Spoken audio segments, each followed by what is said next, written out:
Pour être plus prospère, le Québec va falloir qu'il réalise qu'il faut absolument, absolument ne penser qu'à ça, à devenir plus prospère.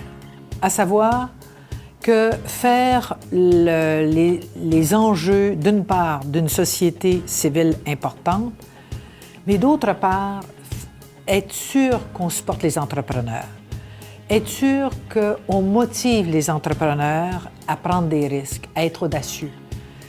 Le Québec a besoin d'audace, comme tous les États qui ont du succès ont de l'audace.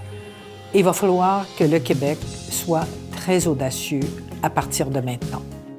Pour le Québec, la prospérité, c'est d'être capable de partager notre richesse. Vous savez, on peut seulement avoir des bénéfices pour l'ensemble de la société seulement quand on est riche. C'est la raison pour laquelle les pays pauvres ne peuvent pas redistribuer, parce qu'ils redistribuent de la pauvreté. Alors la richesse, ça nous permet de garder nos acquis sociaux, de garder notre système de santé, de garder la gratuité au niveau du secondaire et des cégeps. Alors voilà ce que ça fait d'avoir un Québec prospère. Les compagnies qui ont été audacieuses au Québec, il y en a une qui me vient à l'esprit très rapidement. D'une part, CGI. CGI qui a commencé comme petit entrepreneur et qui aujourd'hui, CGI est à travers le Canada, aux États-Unis, en Inde, un peu partout dans le monde. Et par conséquent, voilà un entrepreneur qui a pris des risques, qui a été très audacieux et qui a beaucoup de succès aujourd'hui. Vous avez évidemment le Cirque du Soleil, je pense que ça parle de soi. Guy Laliberté, rappelons-nous qui était Guy Laliberté. Hein? C'était un gars qui se promenait dans la rue et qui, dans le fond, faisait des spectacles lui seul et qui, aujourd'hui, se trouve avec un empire encore là, à travers le monde. Alors, il y a des gens qui ont d'abord l'idée de partir quelque chose, ils ont la force, ils ont l'audace, et de plus, il y a une partie chance dans tout ça, d'être au bon moment, au bon endroit. Mais il faut prendre un risque, et dans les deux cas, ils ont pris des risques. Partir une entreprise, c'est clair que ça demande beaucoup, beaucoup, beaucoup de confiance en soi. Il y a des risques. Il y a des risques qu'on échoue. Mais si on n'essaie rien, évidemment, on n'a pas de succès. Alors, l'idée, c'est de prendre des risques pour s'assurer qu'il y a certainement quelque chose qui va marcher un jour. Et je dis toujours, moi, aux gens, vous savez, nous avons tous un parachute dans le dos. Alors, si ça ne fonctionne pas, on a un parachute qui nous permet de retomber sur nos pieds et de repartir. Alors, voilà l'idée qu'il y a des dangers, mais on se relève et on repart autre chose. La satisfaction qu'on peut trouver de réussir. Dans le fond, réussir, ça nous procure énormément de fierté, surtout quand on est un entrepreneur, mais pas seulement quand on est entrepreneur, quoi qu'on fasse dans la vie. Quand on réussit, on a le plaisir de reconnaître ce qu'on a fait et de sentir qu'on a changé quelque chose. On a amélioré notre environnement, on a amélioré la façon de faire, on a rendu ça plus efficace, plus performant et par conséquent, on se réjouit du résultat qu'on a eu. C'est une grande satisfaction de sentir qu'on a amélioré le sort ou d'un produit ou d'une personne. À l'intérieur de l'entreprise, l'idée de réussir quelque chose, on le sent dans les entreprises qu'on visite. Moi, je vais vous raconter une anecdote. Alors que j'étais présidente de la CSST, j'ai visité Bombardier, l'usine de Bombardier, et que m'ont montré les travailleurs de Bombardier? Une chaise qu'ils avaient fabriquée eux-mêmes en bois avec des 2x4 et qui leur permettait de travailler sous les wagons sans avoir mal au dos. Et c'était eux qui avaient développé cette chaise. Ils étaient très fiers de le montrer à la présidente de la CSST. C'est la première chose qu'on m'a montrée quand je suis arrivée dans l'usine. Le plus grand danger pour le Québec, c'est de craindre le changement. La crainte qu'il faut faire les choses différemment aujourd'hui. Il faut se repositionner, il faut s'interroger. On a vécu des années de vaches grasses dans les années 70 et 80 Et aujourd'hui, ce n'est plus le cas. On est dans un environnement complètement différent avec des compétiteurs économiques très importants à travers le monde. Je pense à la Chine, mais je pense à tous les pays émergents qui sont dans l'univers économique désormais. Et par conséquent, le Québec doit travailler à l'intérieur de ce nouveau décor, de ce nouvel environnement et trouver une façon de faire son lit dans cet environnement. Le Québec a beaucoup d'atouts. Le Québec a d'abord de grandes universités, de bonnes universités, et on en a beaucoup.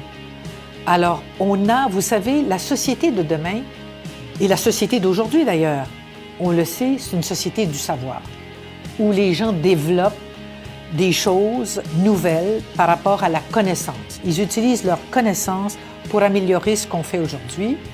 Le Québec est bien équipé de bonnes universités et par conséquent, il faut que l'éducation soit la priorité au Québec désormais. C'est ça qui va faire que le Québec va être gagnant. Le danger du statu quo, c'est que tous les autres autour de nous avancent et que nous, on n'avance pas. Dès que nous, on arrête, les autres continuent d'avancer ou il y en a d'autres qui continuent d'avancer. Et quand les autres avancent, nous, on prend un retard et là, c'est très difficile de rattraper son retard. Alors moi, je pense que le statu quo est désastreux pour le Québec et voilà pourquoi il faut qu'on ait l'esprit ouvert, qu'on soit à l'écoute de ce qui se fait ailleurs de mieux, qu'on se compare et qu'on soit sûr qu'on soit innovateur et qu'on avance. Il faut avancer. Le Québec doit avancer. On n'a pas le choix. Je ne peux pas passer sous silence la présence des femmes. C'est clair que c'est mon dada actuellement. Et voilà tout un potentiel de talent des femmes qui, depuis les années 80, vont autant à l'université que les hommes. Et par conséquent, dès qu'on n'utilise pas, qu'on n'a pas recours à ce talent, on se prive de talent, de savoir. Donc, évidemment, faire appel aux femmes, faire appel à ce talent va enrichir le Québec parce que, surtout aujourd'hui, le Québec est déjà en période de vieillissement. Autrement dit, à partir de l'an dernier, le Québec vieillit plus que, dans le fond, se rajeunir. Et donc, aujourd'hui, il est très important de faire appel à toutes les ressources de talent qui sont autour de nous, d'où le talent de 50% de la population. Chaque citoyen a la responsabilité de participer au Québec. Il le fait d'ailleurs. Mais il a la responsabilité de s'interroger sur sa participation et comment chaque citoyen peut améliorer l'environnement dans lequel on vit. Et donc, chaque citoyen doit être aux aguets, doit être au fait de ce qui pourrait améliorer son environnement, mais pas seulement être dépendant de l'État. Il faut que chaque citoyen sente qu'il a un rôle à jouer dans ce Québec de demain et par conséquent qu'il se prenne également en main pour jouer ce rôle-là. Que le Québec soit le meilleur au niveau du système d'éducation, dans un premier temps. Deuxièmement, que le Québec soit financièrement riche, qu'il ait développé de l'expertise, qu'il devienne une société du savoir plus qu'il l'est encore aujourd'hui, et que les gens regardent le Québec comme étant un endroit où il fait bon vivre et où il fait bon d'aller s'installer. Le Québec a fait plusieurs virages dans son histoire. Le Québec a fait la Révolution tranquille. Le Québec a, non seulement de la Révolution tranquille, a regardé au niveau du système d'éducation, le virage draconien qui s'est fait au Québec. Alors, les Québécois sont capables de faire un virage incroyable. Ils l'ont fait dans plusieurs secteurs. Et moi, je pense qu'ils ont appris beaucoup à compter sur l'État. Il va falloir qu'ils apprennent désormais à compter sur d'autres que l'État pour leur qualité de vie, pour leur participation à titre de citoyen, pour leur participation à titre d'entrepreneur dans la société dans laquelle on vit. Alors moi, je crois beaucoup que le Québec peut s'adapter. Il s'est adapté dans le passé. Il s'agit d'expliquer, de relever le défi et de nous assurer que nous expliquons bien pourquoi nous faisons les choses. Bien, c'est clair qu'en tant que Québécoise, j'ai le goût, j'ai envie qu'on devienne prospère. Je le souhaite abondamment, je le souhaite de tout cœur, qu'on soit prospère, qu'on soit les meilleurs au monde. Pour en savoir plus, allez sur prospérité.québec.